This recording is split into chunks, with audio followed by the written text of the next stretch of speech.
가지 부족한 것 때문에 라는 제목으로 말씀을 함께 나눌 때에 주의 말씀을 깨닫는 그런 시간 되시기를 주의 이름으로 축원합니다. 성경을 보면 예수님의 제자들처럼 예수님께서 부르셔서 따랐던 그런 사람들이 있는가 하면 12의 혈루증을 앓았던 여인이나 소경 바디메오, 그리고 중풍병에 걸린 하인을 고쳐달라고 찾아와서 애원하던 어느 백부장과 같이 주님 만나기를 사모하다가 만남으로 인해서 큰 축복을 누린 그런 사람들이 있습니다. 그렇지만 그 모든 만남들이 다 아름답지는 않았습니다. 예수님의 12 제자 중에 가룟 유다는 예수님을 배신하고 떠나갔으며, 또 바리새인들이나 서기관들은 예수님을 엿보기만 하다가 이제 예수님을 진심으로 만나지 못하고 떠나간 사람들이 되고 말았습니다. 오늘 본문에서도 이제 예수님을 만나고자 갈망하여서 찾아왔지만 나를 따르라 하는 주님의 말씀으로 인해서 근심하며 집으로 돌아간 그런 사람이 등장합니다. 오늘 말씀은 예수께서 길에 나가실새 한 사람이 달려와서 꿇어 앉아 묻자오되 라고 하면서 시작하고 있는데, 누가복음 18장의 같은 본문을 보면 이 사람은 관원이었고, 그 당시 관원이면 이제 지혜와 지식이 뛰어난 사람이었을 뿐만 아니라 상당한 부를 누리고 있었던 사람이 바로 이 관원이었습니다. 그래서 부자 관원 그렇게 이야기를 하기도 합니다. 그것도 그러나 그것도 이제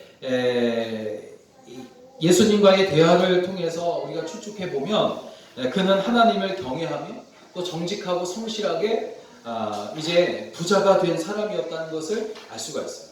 그 당시 부자들은 어떻게 하든 사람들을 깔아 뭉개고, 또 이제 자신의 유익을 위해서는 거짓말도 서슴지 않았던 사람들이 바로 이런 부자들인데, 오늘 나와 있는 이 부자가는 그의 말을, 예수님과 대화하는 것을 보면 그가 성실하게 또 정직하게 부자가 되었던 사람이라는 것을 알 수가 있어요.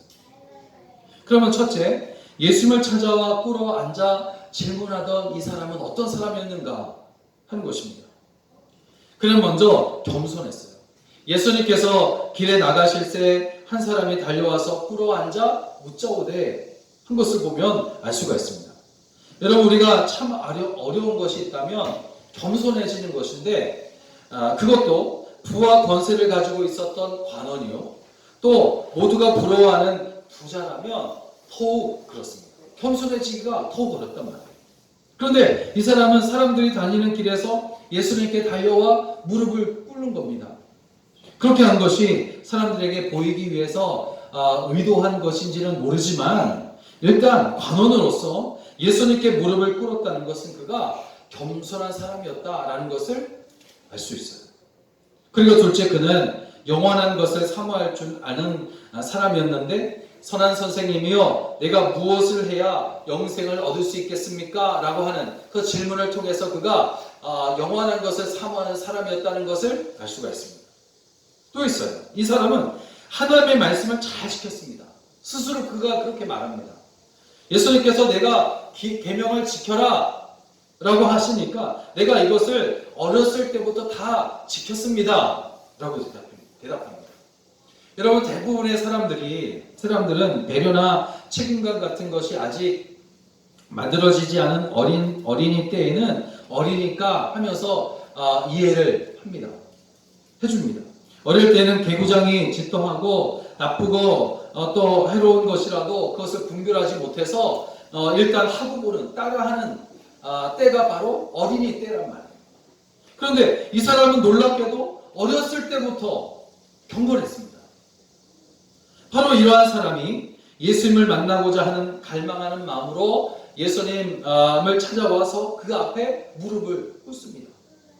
그리고 선한 선생님이여 하면서 예수님을 선하신 분이라고 그렇게 말하고 있어요.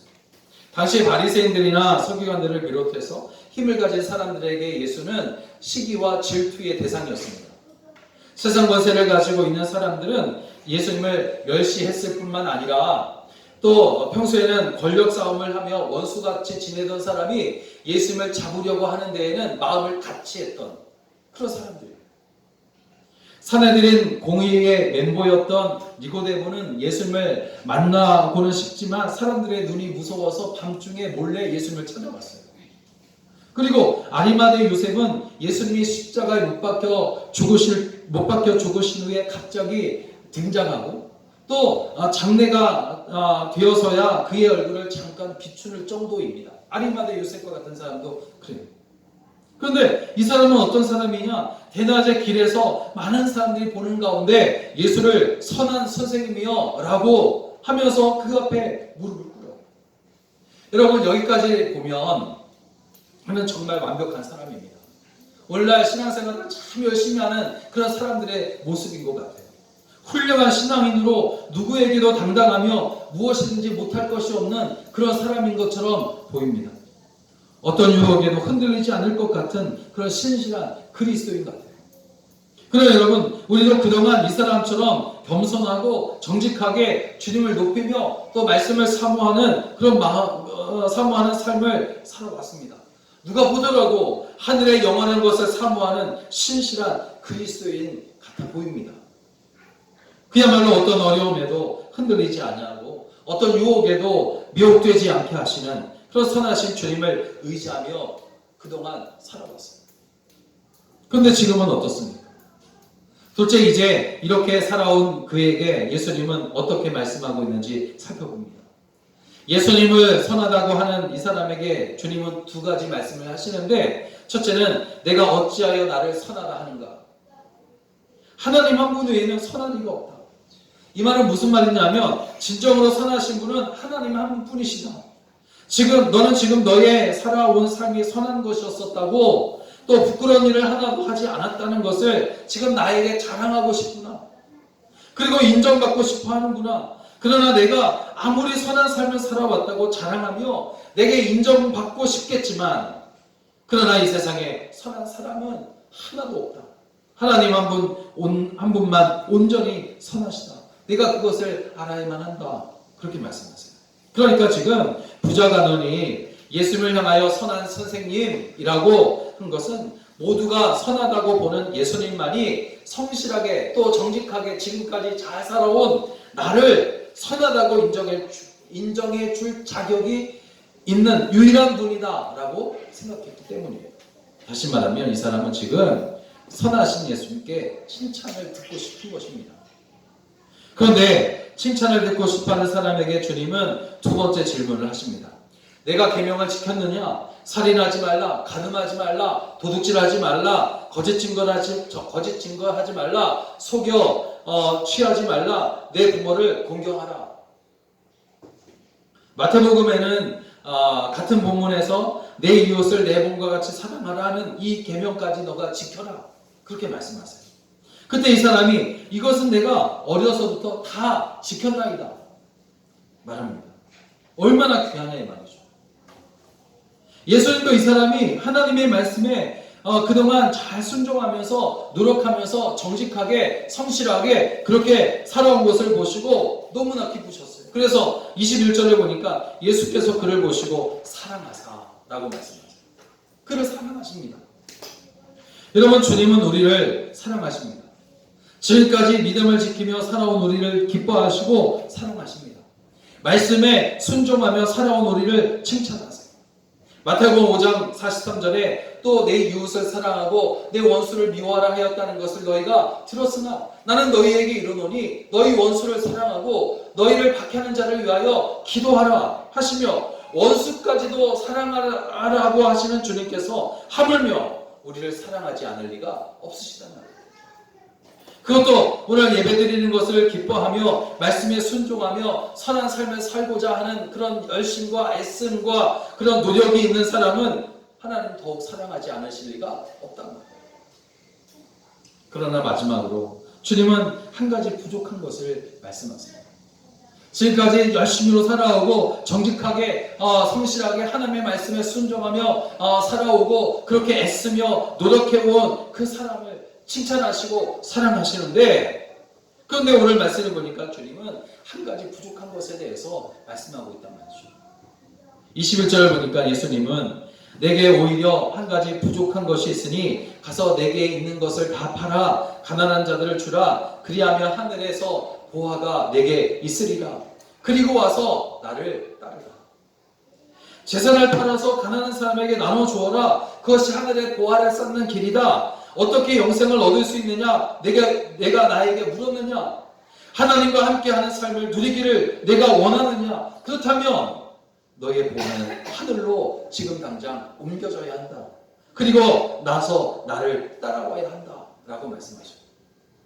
마태복음 6장 19절에서 21절에 보면 예수님은 너희를 위하여 보물을 땅에 쌓아두지 말라. 거기는 종과 동록이 해야 하며 도둑이 구멍을 뚫고 도둑질을 하느니라. 오직 너희를 위하여 보물을 하늘에 쌓아두라.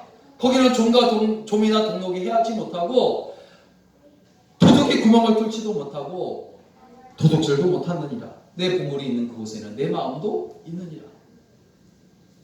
예수님께서는 이 사람이 하나님을 신실하게 섬기는 것 같으나 실제로는 재물이 자신의 주인이라는 것을 보신 겁니다. 마태복음 6장 24절에 한 사람이 두 주인을 섬기지 못할 것이니 혹이를 미워하고 저를 사랑하거나 혹이를 중히 여기고 저를 경히 여김이라. 너희가 하나님과 재물을 겸하여 섬기지 못하느니라. 예수님은 그가 그동안 살아온 삶을 들으시면서 기뻐하셨어요. 그를 사랑하시고 칭찬하셨습니다. 그러나 실제로는 그의 삶이 하나님과 재물을 겸하여 섬길 수 있다고 하는 그런 교만한 생각을 가지고 살았던 삶이었음을 주님께서 지적하시고 계십니다. 여러분, 아브라함은 부자였습니다. 그러나 하나님께서 아브라함에게 너 모든 재산을 지금 당장 내게 내놓으라 말씀하신 적이 없었어요.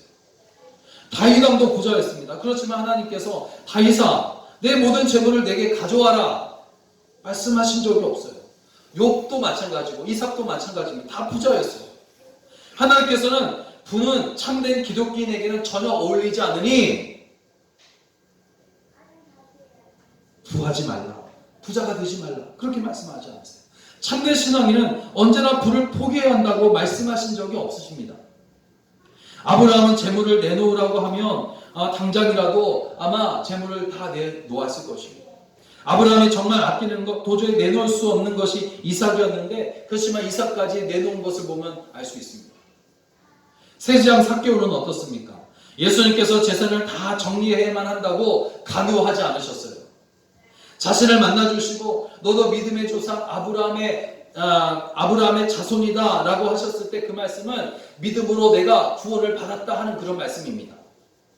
그리고 그때 자신이 그동안 믿고 의지하며 위로받았던 재산을 그 손에서 내려놓을 수가 있었어요. 예수님께서 부자 관원에게 내 재산, 내 소중한 것 그것을 다 팔아 가난한 사람에게 나눠줘라. 그것이 하늘의 보화를 쌓는 길이다. 내가 영생을 참으로 갈망한다면, 내가 그것을 갖기를 원한다면 너는 재물을 먼저 내려놓고 그리고 와서 나를 따르라 말씀하신 겁니다. 이렇게 말씀하신 이유는 정말 재산을 다 포기하라는 것이 아니에요. 그 재산을 다 정리하라는 것이 아닙니다. 여기에서 중요한 것은 그리고 나서 나를 따르라 하는 말씀입니다. 그동안 예수님을 섬기는 것 같았지만 마음은 재물을 향하고 있었다는 것을 너는 인정해야 한다 하는 그런 말씀입니다. 여러분, 우리도 한 가지 부족한 것이 분명히 있습니다. 주님으로부터 사랑받을 만한 일이 그에게 그렇게 많았는데 한 가지 부족한 것이 있었어요. 그것은 결정적인 것이에요. 한 가지였지만 결정적인 것이었습니다. 예수님께서는 이 사람을 사랑하셨어요. 더 정확히 말하자면 예수님께서 그를 사랑하신 것은 그 마음속에 하나님을 대신해서 또아리를 튀고 있는 욕심, 다른 것은 다 내놓아도 하나님 이것은 안 되겠습니다. 이것은 내 것이어야만 합니다. 라고 하며 움켜쥐고 있는 것 때문에 주님을 온전히 따르지 못하는 그를 주님께서 긍휼히 여기신 것입니다. 그러니까 사랑한다는 것은 그를 칭찬하시기 위해서 사랑하신 것이 아니라 칭찬에 가까운 사랑이 아니라 긍휼히 여기시는 긍휼에 가까운 사랑이었다는 것을 알 수 있습니다. 그러므로 예수님께서 그를 사랑하신 것은 칭찬받을 일이 많아서라기보다는 한 가지 부족한 것 때문에 영생을 얻지 못하고 있는 영혼을 그 불쌍히 여기는 사랑에서 비롯된 것이었음을 알 수 있습니다. 그렇다면 지금 주님을 온전히 따르지 못하게 하는 것이 우리에게 있습니까? 무엇입니까? 그것을 우리는 하나님과 겸하여 섬길 수 있다는 교만한 마음으로 살고 있는지도 몰라요. 혹 이를 중히 여기고 저를 경히 여김이라 너희가 하나님과 재물을 겸하여 섬기지 못하느니라. 주께서 분명히 말씀하셨는데도 불구하고 우리는 다른 그것을 하나님과 겸하여 섬길 수 있다는 그런 교만한 마음을 가지고 살고 있는지도 모른다는 겁니다. 그것을 주님께서 지금 우리에게 깨닫기를 원하시는 거예요. 주님께서. 어떤 사람의 경우에는 나쁜 습관이 하나님을 온전히 따르지 못하도록 해요. 어떤 사람은 명예나 권세나 외모가 하나님과 나 사이를 가로막습니다. 그 한 가지, 그것이 없다고 생각한다면 견딜 수 없을 것 같은, 그것이 없으면 아무것도 생각나지 않는, 그래서 하나님마저도 거부하고 싶은 한 가지가 우리 속에 있을 수 있다는 것이죠. 요즘은 정치 권력을 겸하여 섬기는 사람들이 눈에 띄게 보이는 것이 사실이에요. 여러분, 정치하는 사람들 가운데 얼마나 그리스도인들이 많습니까? 그들이 교회에서는 아마 이렇게 말할 거예요. 내가 하나님만을 섬깁니다. 하나님만을 위해서, 주님만을 위해서 모든 것을 다 버릴 수 있습니다. 라고 그렇게 고백할 것입니다. 그러나 여러분, 그가 정치 세계에 들어가게 되면 언제든지 하나님을 버릴 수 있는 마음이 준비되어져 있는 것 같아요. 그런 모습으로 살아가는 것 같습니다. 그들은 주님을 따른다고 말하면서 자신의 유익을 위해서는, 정치적인 어떤 권세를 갖기 위해서는, 정치적인 유익을 위해서는 언제든지 신앙을 버릴 준비를 하는 사람들이에요. 어떤 사람은 여기 이 한 사람처럼 재물일 수 있어요. 대부분의 사람이 바로 이것 때문에 넘어집니다. 코로나가 장기화되면서 정말 많은 교회들이 재정적인 어려움 때문에 염려하는 것을 보며 하나님만 섬기는 것 같으나 재물을 겸하여 섬기고 있는 것이 아닌가 하는 그런 생각을 하며 저 또한 회개를 합니다. 마태복음 6장 31절에서 33절을 보면 주님은 그러므로 염려하여 이르기를 무엇을 먹을까 무엇을 마실까 무엇을 입을까 하지 말라. 이는 다 이방인들이 구하는 것이다. 너희 하늘 아버지께서 이 모든 것이 너희에게 있어야 할 줄 아시느니라.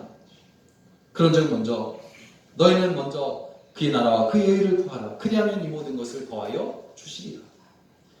주님은 정말 먼저 그의 나라와 그의 의를 구하는 자에게 모든 것을 더하여 주시는 줄로 여러분 믿으시길 바랍니다. 지금 내 마음속에 끝까지 놓지 못하고 있는 한 가지 부족한 것이 자리 잡고 있습니까? 그것을 아직 발견하지 못하는 수도 있어요. 한 가지 부족한 것이 있으니 라고 말했더니 주님은 그 사람은 재물이 많은 고로 이 말씀으로 인하여 슬픈 기색을 띠고 근심하여 떠나갔다. 이 사람의 끝이 어떻게 되었습니까? 재물이 많은 고로 그 말씀을 인하여 근심하며 슬픈 기색을 띠고 예수님을 떠나가는 비참한 그의 모습을 여러분 상상해 보십시오. 영생의 하나님, 주님께서 우리를 구원해 주시고 주님만이 우리를 천국길로 인도해 주시는 유일한 분이신데 말씀을 인하여 근심하며 슬퍼하며 떠나가는 그 사람의 모습을 여러분 생각해 보세요. 그야말로 그 모습은 비참한 모습이에요. 생각해 보십시오. 이제껏 그를 안전하게 하고 편안하게 해주는 것은 재물이었습니다. 하나님의 축복의 증거라고 생각하며 감사했던 재물이 하나님께서 나를 이렇게 복 주시는구나. 내가 이렇게 정직하게 성실하게 말씀을 순종하며 살아왔기 때문에 주님께서 나에게 이렇게 재물의 복을 주셨구나. 축복의 증거였습니다. 재물은. 그런데 어느 순간부터 축복의 증거였던 그 재물이 하나님을 바라던 마음을 앞지르고 있었단 말이죠. 그래서 주님께서 나를 따르라 하실 때에 근심했던 겁니다.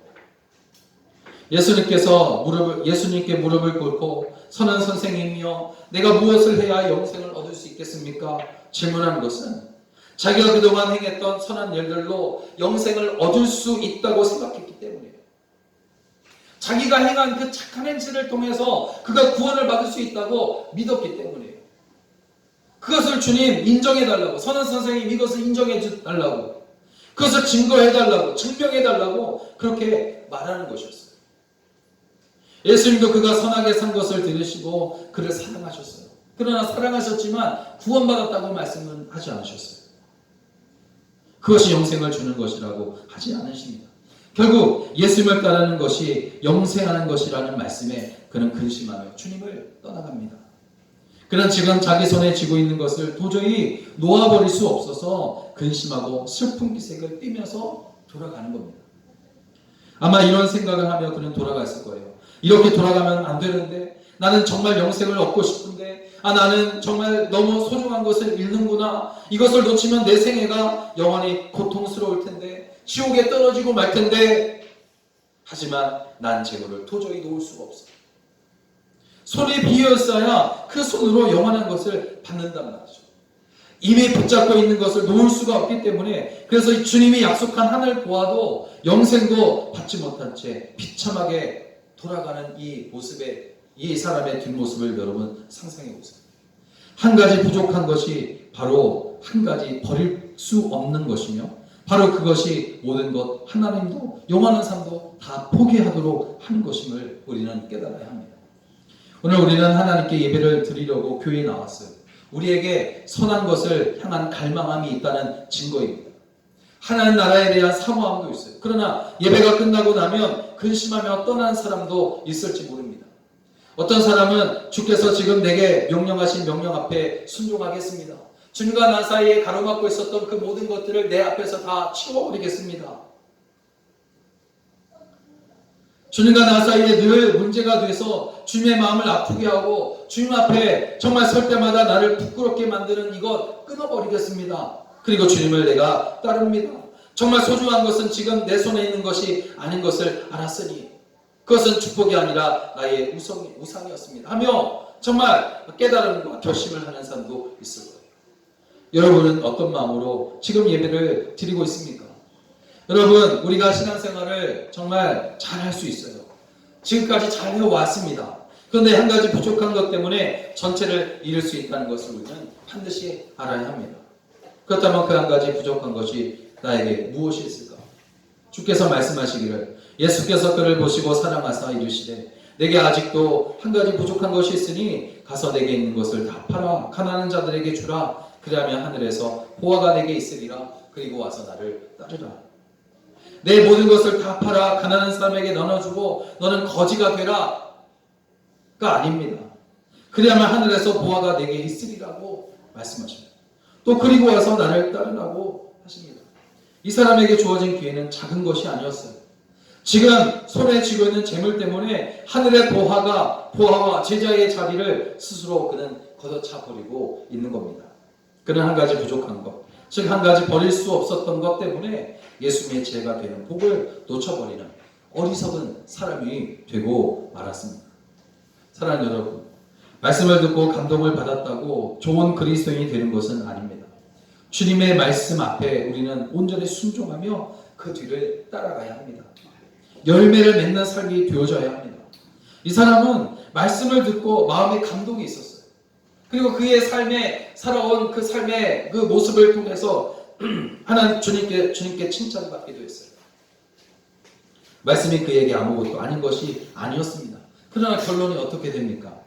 감동받은 바로 그 말씀으로 인해서 그는 근심하며 슬픈 기색을 띠고 예수님을 떠나가요. 말씀이 그를 근심하게 했고, 말씀이 그를 슬프게 했고, 말씀이 예수님을 떠나가게 했어요. 이게 어찌 된 일입니까? 마가복음 4장에서 예수님은 가시떨기에 뿌려진 씨앗과 같은 사람은 어떤 사람이냐면, 말씀을 듣기는 하나 세상의 염려와 재물의 유혹과 기타 욕심이 들어와서 말씀을 막아 결실하지 못하게 하는 자라 했는데, 지금 이 사람이 그런 사람이에요. 말씀을 사모하고 그동안 열심으로 살았단 말이에요. 그러나 세상의 유혹 때문에, 세상의 재물 때문에, 세상의 욕심 때문에 결실을 맺지 못하는 자가 되고 마는 겁니다. 여러분, 우리는 이 사람과 같이 되지 않기를 바랍니다. 말씀으로 인해서 슬픈 기색을 하며 떠나가는 사람이 아니라 말씀으로 인해서 환난과 고난 중에도 도리어 크게 기뻐하며 30배, 60배, 100배의 선한 결실을 맺는 그런 거룩하고 복된 삶이 여러분의 삶 되시기를 주의 이름으로 간절히 축복합니다. 축복합니다. 기도하겠습니다. 살아계신 아버지 하나님,